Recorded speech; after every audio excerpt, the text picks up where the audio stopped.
Alright, hello, I am Diggity. I spoke during the last run, but I'm going to be running Bloodwash here. Bloodwash is one of the more popular games of Puppet Combo. Well, technically Puppet Combo didn't develop it, but it's under the same umbrella. It's quite a good run. It's got more tech than a lot of Puppet Combo games. And alongside me, I'm going to have Zom and Mild commentating. I'm Zom Slays. Hope everybody's doing well. Yeah, mild. One of the first things that you're gonna see, like right at the start of the run, you can bind scroll wheel to interact. So whenever you interact with things or you're going through the dialogue, you can just spin your scroll wheel, and pretty much as fast as your scroll wheel will spin, that's how fast you can interact with things. So at the start, when you're supposed to pick up the 5 pieces of clothing off your apartment floor, you can flick your mouse across the first shirt while spinning your scroll wheel, and it'll count as all 5 of them. That's the ideal outcome. Normally you'll get like 2 or 3, but sometimes you can do it fast enough and you can get the very first one to pick up, so you can just exit the apartment immediately. Hopefully I'll get 2 or 3, that's what I'm hoping for. Okay, so we'll see that in a second, but time starts in 3, 2, 1. Oh, wait. Yeah. It's about here, yeah, okay. So let's go through this. Oh, didn't get it there. Oh, there. Okay, so when the dialogue pops up, I know that I've got all 5 shirts and I can make my way out of the apartment. So there, I only picked up 3, but I had to pick up 5. So that's how you know that I got the skip. So yeah, now I'm going down the building and I'm strafing by holding both forward and a side direction at the same time. It's kind of an old speedrunning tech that a lot of games have because they count the directions differently. So I'm moving both forward and simultaneously and sideways simultaneously. So I'm moving double the speed. I can show that in a second when we have to wait.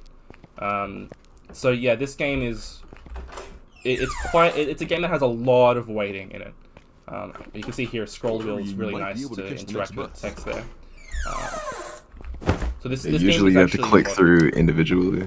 Yeah, because normally you have to spam through just by clicking a mouse or something. Very annoying. But yeah, this game has very long waits in it. So this game is actually modded. Oh, double interact there. This game is modded to skip some of it. Notably the washer and dryer in the plaza. And we'll see that in a second. But just to demonstrate here, because this is another waiting sequence, we have to wait for the bus and the car to come in. So you can see here, if I just walk forward, this is the normal walking speed, and if I sprint, it's a bit faster. But how I'm moving is strafing, so I'm moving forwards and diagonally at the same time, and you can see this is much faster. And that's why I'm looking this way the whole time I'm running. But yeah, this is the car, and then we're waiting for a bus to come in through here.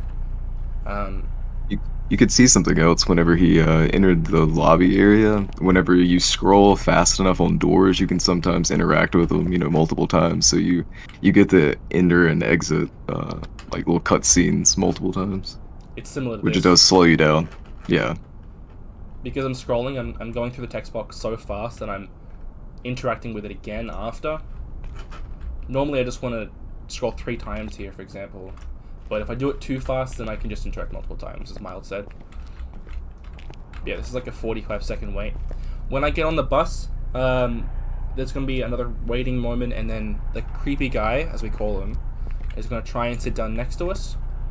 And when he is talking to us, we're going to have our camera locked on him. We can avoid having that by doing a cool trick where you look at the window, interact with it, and then quickly spin your head around to look at him before he can lock your camera, and then you have your free camera looking around, and then while that's happening, you can look at the door and then interact with it to exit. It kind of happens quickly, and I might not get it because scroll wheel lets you interact with the dialogue so fast. It's such a blessing. But hopefully you'll see it in a second. So I'll be looking here when he walks in here. That's the creepy guy. Exiting the bus is another one that's notorious about overlapping the scenes where you get it multiple times if you do it too quickly. Yeah, if you look You closely, flick over too quick. So he's gonna come up here. I'm looking at the window. Oh, I didn't get it that time, but yeah, that was just really buggy. Because Bloodwash. Because puppet combo. But yeah, this is another intro sequence. In the plaza, what we'll have to do is we'll have to wash our clothes first. That takes 8 minutes, and then dry them, which I think takes 14 minutes. Maybe it's the other way around. But during that time, when you're playing casually, you might like walk around the plaza, interact with people, do the side quests, get collectibles, all that sort of thing. But all of that is optional. The speedrun involves interacting with the washer, waiting for 8 minutes, getting your clothes, going to the dryer, interacting with it, waiting for 14 minutes, and then getting your clothes again, and then continuing the run. That's not fun to do. Tim, who was commentating earlier, did runs without a mod to skip it all, and it's just grueling. I actually have soft lock sometimes after waiting all 20 minutes, which is it's not very good. Especially because of Bloodwash, if you click off the game, it'll stop being focused, and it would like pause the game completely, including the timers. So what we do is we have a mod that just sets those timers to like 2 seconds instead of 8 minutes, which makes it much more bearable.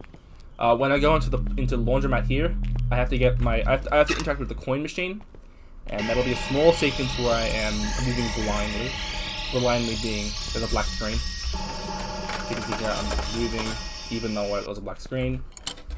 Interact with the dryer or washer. So that right there normally takes 8 minutes, but we made it 2 seconds.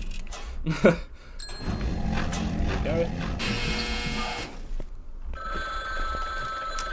Now we're gonna see the pause buffer come into play. Yeah, so the pause buffer, you're meant to see a cutscene and like the screen go black and everything, and the guy fall out of the ceiling. Hang on, I'm gonna quickly load the Speaking chapter. of which, I think I softlock. Bloodwash softlocks very often. Here we go. Continue. Yeah, you can pretty much soft lock on anything in the game, with the scroll wheel especially, but just like going through the scene sometimes soft locks you. But yeah, you pause buffer there so you can essentially skip the little cutscene and move around. And you're gonna see it again here in a second with the Womb Ripper. When she pops up, you can do it there so you can get through that cutscene without having to sit there and watch the entire thing, so you can get to the key faster. You pretty much do it as soon as you turn that corner right there. That's where her scene starts. Jesus. Oh. Sometimes you can go out into the hallway much faster, like before the cutscene ends. But there, I actually interact with the door that I just walked out of, so that I had to go back through. But now there's just a little sequence where I have to walk to the end, and then this happens. I can pause buffer again to gain control here, and walk to the end. Then we have a little. And you actually have to walk through there every single time. Like, you can't get that to happen without going to look at the vent.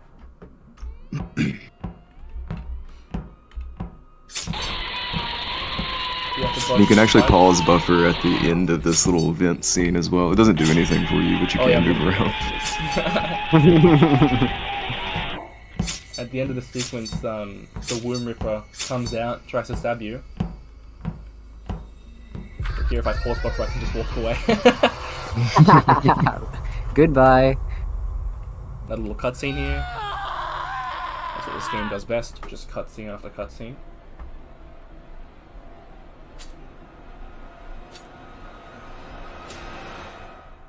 Oh, look at the blood particles. It's over her foot. On the floor. Not the patron. No, not the page. It's funny. Before, like, one of the first few updates, you could actually get out of the building here. They didn't have the chains over the doors, but in the later patches, he added the chains to the doors so you can't actually get out anymore. So here I'm gonna have to. There's gonna be a sequence where you're gonna be locked in a room, and the Womb Ripper is gonna try and chase after you, and you have to open up this file cabinet. But behind, you have to move this file cabinet to interact with the door. But we can actually just look behind the door and interact with it early, which I think is super cool. The fact that you can just look behind the door and skip that whole section. There's meant to be a whole cutscene there and everything. Do you guys want to explain the blind corpse? Because I don't know. So, when you interact here, it goes black. The screen goes completely black, and key spawns as soon as the screen turns black. So if you hover over in the right position, you can pick up the key and then walk out into the hallway. And you can almost get to the door like as the fade in happens with the key in your hand. And pretty much skip that entire like fading to black cutscene.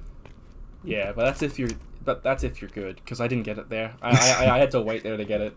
There's no audio The key cue or anything. small, yeah. It's Definitely so finicky small. one. Like you just have to hope you picked it up whenever you start moving. Yeah. Right. So here we're gonna get the gun, and we're gonna enter the final boss fight. Oh my god, scroll wheel. We're gonna enter the final boss fight, which is notorious in this game for being just all RNG. You can have a run like I did a couple days ago, where you're minus 30 going into it, and then end up like plus 30 coming out of it. It is a bit loud, so that's just a heads up. You know, as all puppet games are. So I have a DLL for this game, or a mod, sorry, that makes it a bit more bearable. That's only for marathon purposes. The Womb Ripper can spawn in any one of 7 places in the basement area, but we forced her to spawn in this area here for this marathon. That's the optimal spawn for her. We want to shoot her 4 times. What she does is when she gets shot, as you can hear, she's running off to a random spot on the map. So entirely random, any point on the map. And you can't move until she reaches that point. So now we're just running around trying to find her as quickly as you can. As you can imagine, the optimal strat for this is just to get a really good RNG and have her move like basically nowhere. Am I in a loop? Of course, that's In that not... very first section, you can shoot her up to 3 times before she starts moving, and that's like best case scenario, you know? Like, Yeah, but we don't understand that at the moment, which is really sad. We don't know how to force that. yeah, Okay, it when you just hear this music, sometimes she's happens, coming sometimes close. doesn't.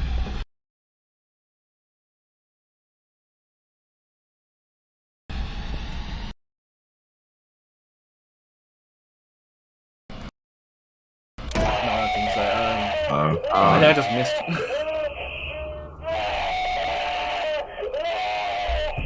But here we go. Time comes up in a bit. So 3, 2, 1. There we go. And that's Bloodwash. We don't do the epilogue because that's extra content. That's in the 100% run. So yeah, here it's revealed that the Womb Ripper was actually Samantha. Makes sense now. I think. Lewis And kept- she wants to like take babies because she had a miscarriage or something. It's crazy. GG. It was Samantha. Yeah, thank you. It was a pretty After he decent run. locked her in the All laundromat things and burned considered. it down. I did soft lock She after survived. what was it? I did soft lock Going into Officer Burden, Yeah, yeah. I almost. If you didn't soft lock at least once on Bloodwash, though, I mean, is it really Yeah, Bloodwash? would it even be Bloodwash? Like, come on. At least this game has chapter select, so that I can just skip to the middle. But yeah, that's Yeah. Bloodwash. It's one of the few that has that, you know. She must have lost her baby, though. Okay, I think we're good. She